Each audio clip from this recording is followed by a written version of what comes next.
And at Miss Meringue Cookies in San Marcos, California, huge mixers and a special dehydration oven help to whip up 1 million meringues each day.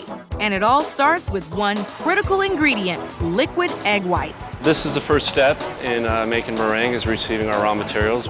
This is a 2,000-pound tote of liquid egg whites, fresh. That's right, 2,000 pounds. So how do you get that many egg whites out of the shell and into the cookies?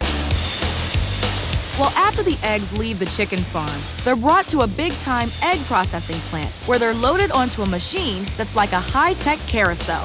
This custom-built egg breaker uses automation to crack open 30,000 grade B eggs per hour. From there, it works just like the egg separator in your kitchen. 1 cup below catches the egg yolk, and the thinner egg whites drip through to a second cup.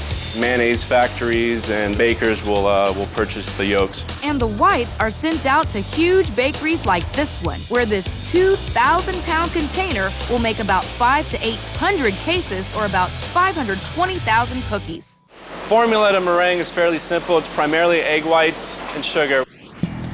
Obviously, this thing is way too big to pour, so a pump is attached to get the egg whites out. He's hooking it up to a diaphragm pump, which allows us to feed the processing area with the product.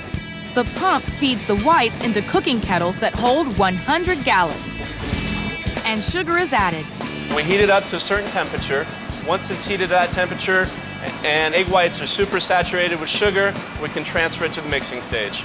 The transfer happens by using computerized pumps to accurately measure each batch. We hit the button, and it'll put the exact amount we need per batch in the mixing bowl. Then off to the mixers from here. This is the cookie's most critical step. The meringues get their texture when they're whipped up, changing the egg whites from liquid to a consistency kind of like whipped cream. That transformation happens because mixing adds tiny air bubbles into the egg and sugar combo, tripling the volume. A meringue is similar to making mayonnaise or making a souffle. There's a certain amount of time that you can whip it. If you over-whip it, it'll collapse. If you under-whip it, the density won't be right. But if you get it right, you end up with this, a frothy mix of sugar and egg whites. You can use this to